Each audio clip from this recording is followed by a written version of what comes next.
5 astuces de pro pour gagner beaucoup de temps au montage. Dans cette vidéo, je vais te donner les 5 astuces qui reviennent le plus souvent quand on fait beaucoup de vidéos, en tout cas pour gagner beaucoup de temps au montage. À la fin de cette vidéo, je vais te montrer une dernière astuce qui pour moi en fait est un gain de temps énorme. Et pas que. Bonjour, je suis Sam Richardson, je suis monteur vidéo professionnel et infopreneur. Alors, dans cette vidéo, tu comprendras que les astuces se partagent en fait en deux catégories. La première catégorie concerne les astuces à mettre en place depuis le tournage. Et la deuxième catégorie se passe effectivement lors du montage. Ok, deux catégories. Allez, c'est parti. L'astuce numéro 1, c'est de ne pas te filmer trop près. D'accord? Filme-toi le plus loin possible, en tout cas un plan assez large, qui te permettra, tu verras, au montage, de faire des changements de valeur de plan pour dynamiser ton montage. Secret. L'astuce numéro 2, toujours au tournage, on y est encore, prends des repères, type clap, comme au cinéma, ou alors fais des silences plus ou moins longs à chaque fois que tu fais une erreur, par exemple, ou alors que tu changes de chapitre. Au montage, tu verras, tu vas vite repérer les parties en fait à enlever, à supprimer. Allez, on passe à l'astuce numéro 3. Non, avant ça, n'oubliez pas de, si vous ne l'avez pas encore fait, bien sûr, de vous abonner à la chaîne et de cliquer sur la petite cloche pour être averti de mes prochaines vidéos. Alors, l'astuce numéro 3, comme je disais, ça y est, on passe en fait au montage. Dans ton logiciel de montage, s'il te le permet, crée ce qu'on appelle des proxys, c'est-à-dire des copies de tes fichiers, d'accord, tes fichiers vidéo, mais beaucoup moins lourds en fait, d'accord. Certains logiciels permettent de le faire directement comme Adobe Premiere, ça change la vie. Pour les logiciels qui ne le font pas, c'est pas de chance, on est d'accord. Mais dans ce cas, en fait, mieux vaut tourner tes vidéos dans un format pas trop long, en HD. On en reparlera de toute façon, ok? Par contre, vous pouvez utiliser l'astuce numéro 4, quel que soit votre logiciel de montage. Utilisez franchement les raccourcis clavier.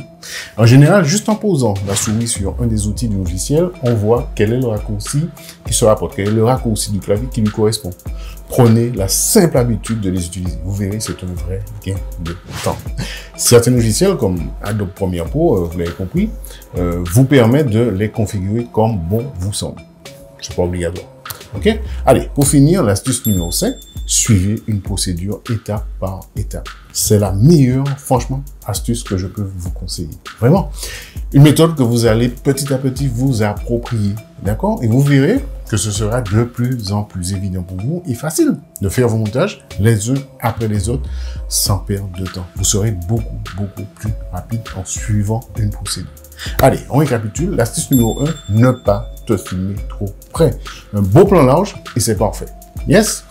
2, fais des claps ou des silences à chaque fois que tu fais une reprise ou que tu passes à un autre chapitre. Pardon. Ok. L'astuce numéro 3, utilise les proxys. Réduis donc le poids de tes vidéos pour faciliter ton montage, surtout si tu tournes en 4K ou en Full HD. 4, les raccourcis clavier. Une vraie astuce de pro, je vous le conseille. Franchement, ça te permet de gagner vraiment un super temps. Et 5, la meilleure astuce pour moi, que je fais tous les jours, mais vraiment depuis au moins 27 ans que je fais du montage, je suis une méthode, un processus qui fonctionne et qui vraiment me facilite la vie. Je suis à la lettre, tu verras, tu feras comme moi et tu verras à coup sûr, tu iras beaucoup plus vite.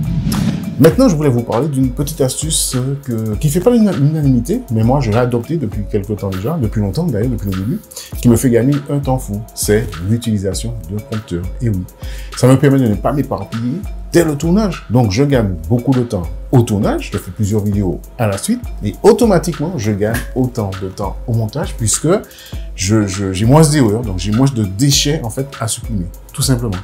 Allez, dites-moi en commentaire ce que vous en pensez.